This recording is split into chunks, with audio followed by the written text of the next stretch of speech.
Welcome to the Ganesh stories. ಇವತ್ತಿನ review match ಬಂದ್ಬಿಟ್ಟು ಮತ್ತು ವಿಡಿಯೋ ಲಾಸ್ಟಲ್ಲಿ ನೋಡಿ ಲೈಕ್ ಶೇರ್ ಸಬ್ಸ್ಕ್ರೈಬ್ ಮಾಡ್ಕೊಳ್ಳಿ. ಇವತ್ತಿನ ರಿವ್ಯೂ ಮ್ಯಾಚ್ ಬಂದ್ಬಿಟ್ಟು DC ವರ್ಸಸ್ ಮುಂಬೈ ಟಾಸ್ ಗೆದ್ದು ಬೌಲಿಂಗ್ನ ಆಯ್ಕೆ ಮಾಡ್ಕೊಂಡು ಒಳ್ಳೆ ಆಯ್ಕೆ ಮಾಡಿಕೊಂಡ್ರು ಮತ್ತು ಸಿಕ್ಕಾಪಟ್ಟೆ ರನ್ನ ಹೊಡೆಸ್ಕೊಂಡ್ರು. ಮೇನ್ ಗುರು ಇವರು ಅಂತ ಹೇಳ್ಕೊಳ್ಳೋ ಬೌಲಿಂಗ್ನ ಮಾಡಲಿಲ್ಲ. ಬೂಮ್ರಾ ಒಬ್ಬರು ಬಿಟ್ಟರೆ ಮತ್ತು ಲಕ್ಕಿ ವುಡ್ ಅಂತ ಯಾರನ್ನ ಬೇರೆಯವ್ರನ್ನ ಕರೆಸಿದ್ರು ಒಟ್ಟಿನಲ್ಲಿ ಅಂತ ಹೇಳ್ಕೊಳ್ಳೋ ಬೌಲರ್ನ ಇವ್ರು ಯಾರು ಇಟ್ಟಿರಲಿಲ್ಲ ಗುರು. ಫೀಲ್ಡ್ ಚಾರ್ಜನ್ನು ಅಷ್ಟು ನೀಟಾಗಿ ಮಾಡಲಿಲ್ಲ. ಒಟ್ಟಿನಲ್ಲಿ ಸಿಕ್ಕಾಪಟ್ಟೆ ಬೌಲಿಂಗ್ ಅವರು ಆಡಿ ಪೇಡಿ ಹೊಡೆದ್ರು. ಒಟ್ಟಿನಲ್ಲಿ DC ಅವರು ಒಟ್ಟಿನಲ್ಲಿ DC ಬ್ಯಾಟಿಂಗಲ್ಲಿ ಮೇನ್ ಗುರು ಇಲ್ಲಿ ಇವರು ಪೃಥ್ವಿ ಶನ ಆಡಿಸ್ಲಿಲ್ಲ. ಇವ್ರು ಯಾರೋ ರಿಷಬ್ ಪಂತ್ ಆಗಲಿ ಮತ್ತು ಅಕ್ಷಯ್ ಪಟೇಲ್ ಆಗಲಿ ಮತ್ತು ಮ್ಯಾಕ್ಸ್ವೆಲ್ ಆಗಲಿ 84 ರನ್ ಹೊಡೆದ್ರು. ಮತ್ತು ಎರಡನೇ ಬ್ಯಾಟ್ಸ್ಮನ್ ಆಗಿ ಬಂದ್ಬಿಟ್ಟು ಅವರು 36 ರನ್ನ ಹೊಡೆದ್ರು. ಒಟ್ಟಿನಲ್ಲಿ ಮೇನ್ ಗುರು ಇಲ್ಲಿ ಸಿಕ್ಕಾಬಿಟ್ಟೆ ಎಲ್ಲರೂ ಅಗ್ರೆಸಿವ್ ಆಗಿ ಆಡಿದ್ರು. ಶಾರೋ ಓಪನರ್ ಆಗಲಿ ಮತ್ತು ಆಲ್ಮೋಸ್ಟ್ ಚೆನ್ನಾಗಿ ಮ್ಯಾಚ್ನ ಎಲ್ಲರೂ ತೊಗೊಂಡೋದ್ರು. ಒಟ್ಟಿನಲ್ಲಿ ನೆಕ್ಸ್ಟ್ ಲೆವೆಲ್ ಮ್ಯಾಚ್ನ ತೊಗೊಂಡೋದ್ರು. ಒಟ್ಟಿನಲ್ಲಿ DC ಮೇನ್ ಗುರು ಇಲ್ಲಿ ರಿಷಬ್ ಪಂತ್ ಅಗ್ರೆಸಿವ್ ಆಟ ಆಡಿದ್ಕೇ ಇಷ್ಟರನ್ನ ಹೊಡೆದ್ರು. ಒಟ್ಟಿನಲ್ಲಿ ಇವರು ಆಲ್ಮೋಸ್ಟ್ ಮ್ಯಾಚ್ ಚೇಂಜ್ ಎಲ್ಲ ಆಗಿದೆ. ಅಂದರೆ ನನ್ನ ಪ್ರಕಾರ ಇಲ್ಲಿ ಇವರು power play almost match change ಆಗಿತ್ತು. ಒಂದು ವಿಕೆಟನ್ನು ತೆಗಿಲಿಲ್ಲ ಪವರ್ ಪ್ಲೇಯಲ್ಲಿ ಆಲ್ಮೋಸ್ಟ್ 70 ರನ್ ಬಂದ್ಬಿಟ್ಟಿತ್ತು. 70 ರನ್ 80 ರನ್ ಬಂದ್ಬಿಟ್ಟಿತ್ತು. ಆಮೇಲೆ ಪವರ್ ಪ್ಲೇ ಮುಗಿದ್ಮೇಲೆ 114 ಆಗ್ಬಿಟ್ಟಿತ್ತು. ಒಟ್ನಲ್ಲಿ ಪವರ್ ಪ್ಲೇ ಮುಗ್ದು 19ನೇವರೆಗೆ ಆಲ್ಮೋಸ್ಟ್ 130 ಮತ್ತು 15ನೇವರೆಗೆ ಒಂದು 200 ಆಲ್ಮೋಸ್ಟ್ 200 ದಾಟ್ಬಿಟ್ಟಿದ್ರು ಅನ್ಕೋಬೋದು. 190 200 ದಾಟ್ಬಿಟ್ಟಿದ್ರು. ಒಟ್ಟಿನಲ್ಲಿ DC ಅವರು ಸಿಕ್ಕಾಪಟ್ಟೆ ಅಗ್ರೆಸಿವ್ ಆಗಿ ಆಡಿದ್ರು. ಒಟ್ಟಿನಲ್ಲಿ ಅದರಿಂದನೇ ಮ್ಯಾಚ್ನ ಗೆಲ್ಲಕ್ಕಾಯ್ತು. ಒಟ್ಟಿನಲ್ಲಿ ರಿಷಬ್ ಪಂತ್ ಒಳ್ಳೆ ಕ್ಯಾಪ್ಟನ್ಸಿ ಮಾಡಿದ್ರು. ಒಟ್ಟಿನಲ್ಲಿ ಜಸ್ಪ್ರೀತ್ ಬೂಮ್ರಾ ಒಳ್ಳೆ ಡೆತ್ ಓವರ್ನ ಮಾಡಿದ್ರು ಅಂತ ಹೇಳ್ಕೊಳ್ಳೋ ಮ್ಯಾಚ್ನ ಆಗಲಿಲ್ಲ.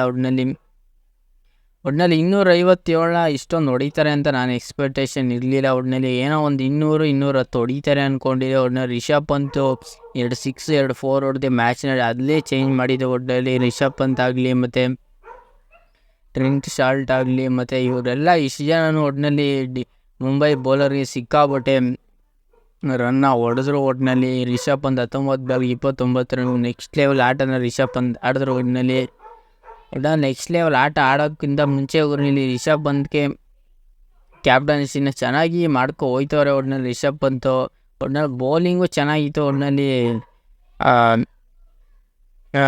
ನೆಕ್ಸ್ಟ್ ಲೆವೆಲ್ ಒಬ್ಬರು ಒಟ್ಟಿನಲ್ಲಿ ಬೌಲಿಂಗ್ ಆಗಲಿ ಬ್ಯಾಟಿಂಗ್ ಆಗಲಿ ಫೀಲ್ಡಿಂಗ್ ಆಗಲಿ DC ಅವರು ಚೆನ್ನಾಗಿ ಮಾಡ್ತಿದ್ರು. ಮುಂಬೈ ಅವರು ಸಿಕ್ಕಾಪಟ್ಟೆ ಕ್ಯಾಚು ಫೀಲ್ಡಿಂಗ್ಗಳನ್ನ ಬಿಟ್ಟರು. ಅದರಿಂದನೇ ಮ್ಯಾಚ್ನ ಸೋತರು. ಒಟ್ಟಿನಲ್ಲಿ ನಾನು ಹಿಂಗೆ ಇಷ್ಟರ ಮಟ್ಟಿಗೆ ಸೋಲ್ತಾರೆ ಅಂತ ಹಿಂಗೆ ಮ್ಯಾಚ್ ಚೆನ್ನಾಗಿತ್ತು. ಒಟ್ಟಿನಲ್ಲಿ ನೆಕ್ಸ್ಟ್ ಲೆವೆಲ್ ಮ್ಯಾಚ್ ತಗೊಂಡೋದ್ರು. ಒಂದು ಟೈಮಲ್ಲಿ 200 ಹೊಡೆಯೋಕೆ ಕಷ್ಟಪಟ್ಟವರು ಈಗ 257 ಹೊಡೆಯುತ್ತವ್ರಲ್ಲ ಅಂದರೆ ಎಂಥ ಟೀಮ್ ಆಗಿರಬೇಕು DC. ಒಟ್ಟಿನಲ್ಲಿ DC ಹೋಮ್ ಗ್ರೌಂಡ್ ಅಡ್ವಾಂಟೇಜ್ ಸಿಕ್ಕಾಪಟ್ಟೆ ತೊಗೊಂಡ್ರು. ಅದರಿಂದನೇ ಮ್ಯಾಚ್ನ ಗೆದ್ದರು ಅನ್ಬೋದು. ಒಟ್ಟಿನಲ್ಲಿ ಮುಂಬೈ ಏನಿಲ್ಲ ನಾವು ಏನು ಪೈಪೋಟಿ ಕೊಡ್ತೀವಿ ಅಂದ್ಬಿಟ್ಟು 257 ಚೇಂಜ್ ಮಾಡೋಕ್ಕೆ ಬಂದವರು. ಒಟ್ಟಿನಲ್ಲಿ ಒಳ್ಳೆ ಸ್ಟಾರ್ಟೇ ಸಿಕ್ತು. ಒಟ್ಟಿನಲ್ಲಿ ಒಂದು ಒಳ್ಳೆ ಸ್ಟಾರ್ಟ್ ಅನ್ನೋಕ್ಕಿಂತ ಗುರು ಸೂರ್ಯಕುಮಾರ್ ಯಾದವ್ ಆಡಬೇಕಿತ್ತು. ಇಲ್ಲಿ ರೋಹಿತ್ ಶರ್ಮಾ ಬೇಗನೆ ಔಟ್ ಆಗ್ಬಿಟ್ರು 8 ರನ್ಗೆ. ಮತ್ತು ಇಶಾನ್ ಕಿಶನು ಅಷ್ಟೇ. ಇಶಾನ್ ಕಿಶನಿಂದನೇ ಮ್ಯಾಚು ಅಗ್ರೆಸಿವ್ ಆಗಿ ಸ್ಟಾರ್ಟ್ ಆಯಿತು ಅನ್ಬೋದು. ಒಟ್ಟಿನಲ್ಲಿ ಅಗ್ರೆಸಿವ್ ಆಗಿ ಇಬ್ಬರು ಸ್ಟಾರ್ಟ್ ಮಾಡಿದ್ರು. ಒಟ್ಟಿನಲ್ಲಿ ಇಶಾನ್ ಕಿಶನ್ ರೋಹಿತ್ ಶರ್ಮಾ ಅವ್ರು ಎನಿ ಟೈಮ್ ಹಂಗೆ ಸ್ಟಾರ್ಟ್ ಮಾಡಿಕೊಡ್ತಾರೆ ಮುಂಬೈಗೆ.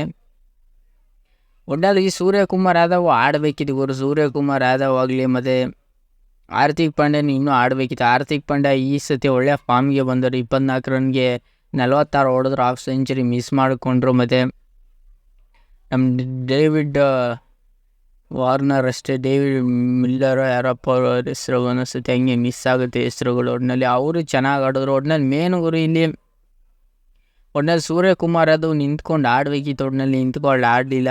ಬೇಗನೆ ಪವರ್ ಪ್ಲೇಯಲ್ಲೇ ಬಂದ್ಬಿಟ್ಟಿದ್ರು. ಸೂರ್ಯಕುಮಾರ್ ಯಾದವ್ ಪ್ಲೇಯರ್ ಆಗಿ ಅಷ್ಟು ಇಂಪ್ಲೇಟ್ನ ಮಾಡಲಿಲ್ಲ ಇವರು ಸಿಕ್ಕಾಪಟ್ಟೆ.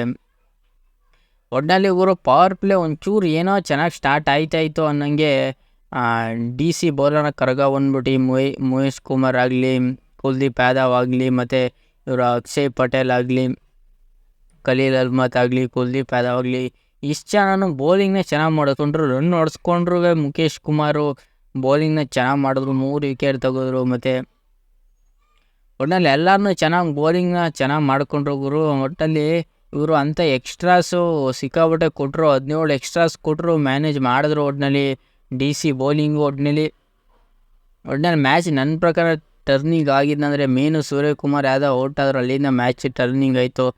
ಸೂರ್ಯಕುಮಾರ್ ಯಾದವ್ ಏನಾರು ಔಟ್ ಆಯ್ತಿರೋ ಮ್ಯಾಚ್ನ ಎಲ್ಲೋ ತೊಗೊಂಡೋಗಿ ಕೊಡ್ತಿದ್ರು. ಒಟ್ಟಿನಲ್ಲಿ ಹಾರ್ದಿಕ್ ಪಾಂಡ್ಯ ಮತ್ತು ತ್ರಿವಿಕ್ರಮು ಒಳ್ಳೆ ಪಾರ್ಟ್ನರ್ಶಿಪ್ ಬರೋಕ್ಕಾಗಿದ್ದಕ್ಕೇನೆ 247 ಹೊಡೆಯೋಕ್ಕಾಯಿತು.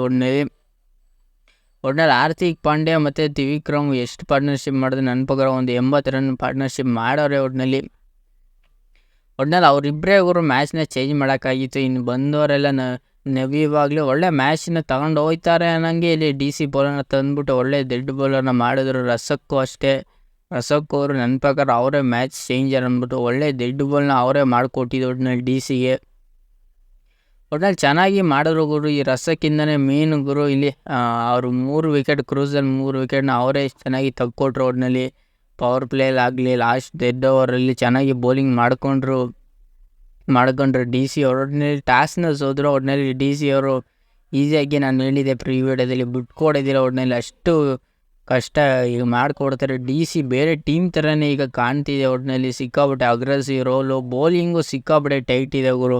ಇವ್ರು ಏನೇ 200 ರನ್ ಹೊಡೆದ್ರು, 256 ಹೊಡೆದ್ರು ಲಾಸ್ಟ್ ತನಕ ಹೋಯ್ತಾರೆ. ಇನ್ನೇನು ಡಿ ಸಿ ಸೋತ್ಬಿಡ್ತಾರೆ ನನಗೆ. ಡಿ ಸಿ ಬೌಲಿಂಗ್ ಅಟ್ಯಾಕಿಂದ ಡಿ ಸಿ ಗೆಲ್ತವ್ರೆ. ಒಟ್ಟಿನಲ್ಲಿ ಸೂರ್ಯಕುಮಾರ್ ಯಾದವ್ ಇನ್ನೂ ಒಂದು ರನ್ ಹೊಡೆದಿದ್ರೆ ಮ್ಯಾಚ್ ಗೆಲ್ಲ ಚೆಂದಿರ್ತಿತ್ತು. ಒಟ್ಟಿನಲ್ಲಿ ಇಶಾನ್ ಕಿಶನ್, ಸೂರ್ಯಕುಮಾರ್ ಯಾದವ್ ಇವ್ರು ಯಾರು ನೆಟ್ ಕಾಡಲಿಲ್ಲ, ಅದರಿಂದನೇ ಮ್ಯಾಚ್ ಸೋತ್ರು. ಒಟ್ಟಿನಲ್ಲಿ ನಾನು ಹೇಳಿದೆ ಪ್ರಿವಿಡಿಯೋದಲ್ಲಿ ಟಿ ಸಿ ಅಷ್ಟು ಈಸಿಯಾಗಿ ಬಿಟ್ಕೊಡೋದಿಲ್ಲ ಅಂತ. ಒಟ್ಟಿನಲ್ಲಿ ಹಂಗೆ ಮಾಡಿದ್ರು. ಒಟ್ಟಿನಲ್ಲಿ ಹೋಮ್ ಗ್ರೌಂಡ್ ಅಡ್ವಾಂಟೇಜ್ನ ತೊಗೊಂಡು ಡಿ ಸಿ ಗೆದ್ರು. ಒಟ್ಟಿನಲ್ಲಿ ಹಾರ್ದಿಕ್ ಪಾಂಡ್ಯ ಚೆನ್ನಾಗಿ ಆಡಿದ್ರು ಅವರು. ಆಡೋ ಮೂಮೆಂಟ್ನ ಇನ್ನೊಂಚೂರು ತಾಳ್ಮೆಯಿಂದ ಆಡಿದರೆ ಏನಾದ್ರು ಮ್ಯಾಚ್ಗೆಲ್ಲ ಚಾನ್ಸಸ್ ಇರ್ತಿತ್ತೇನೋ. ಒಟ್ಟಿನಲ್ಲಿ ಇವರು ಮುಂಬೈ ಅವರು ಟೀಮ್ನ ಚೇಂಜ್ ಮಾಡ್ಕೊಂಡು ಬಂದರೂ ಗೆಲ್ಲಕ್ಕಾಗಲಿಲ್ಲ, ಅದರಿಂದ ಸೋತ್ರು. ಒಟ್ಟಿನಲ್ಲಿ ನೆಕ್ಸ್ಟ್ ಲೆವೆಲ್ ಗುರು. ಏನು ವರ್ಡ್ಗಳೇ ಗೊತ್ತಾಗಲ್ಲ ಒಂದೊಂದ್ಸತಿ. ಮ್ಯಾಚ್ ಹಿಂಗೆ ಹೇಳೋದು ಇಷ್ಟೊಂದು 257. ಒಟ್ಟಿನಲ್ಲಿ ಮುಂಬೈ ಅವರು ಟಕ್ಕರ್ ಕೊಟ್ಟರು ಅನ್ನೋಕ್ಕಿಂತ ಮುಂಚೆನೇ ಸೂರ್ಯಕುಮಾರ್ ಯಾದವ್ನ ಔಟ್ ಮಾಡಿ ಅದರಿಂದನೇ ಮ್ಯಾಚ್ ಸೋತ್ರು. ಒಟ್ಟಿನಲ್ಲಿ ಅದೇ ಮೇನ್ ಪಾಯಿಂಟ್ ಆಯಿತು. ಒಟ್ಟಿನಲ್ಲಿ ಡಿ ಸಿ ಅವ್ರು ಗೆದ್ದರು. ಈ ರಿವ್ಯೂ ನಿಮ್ಗೇನಾದ್ರು ಇಷ್ಟ ಇಲ್ಲ ಲೈಕ್ ಶೇರ್ ಸಬ್ಸ್ಕ್ರೈಬ್ ಮಾಡ್ಕೊಳ್ಳಿ.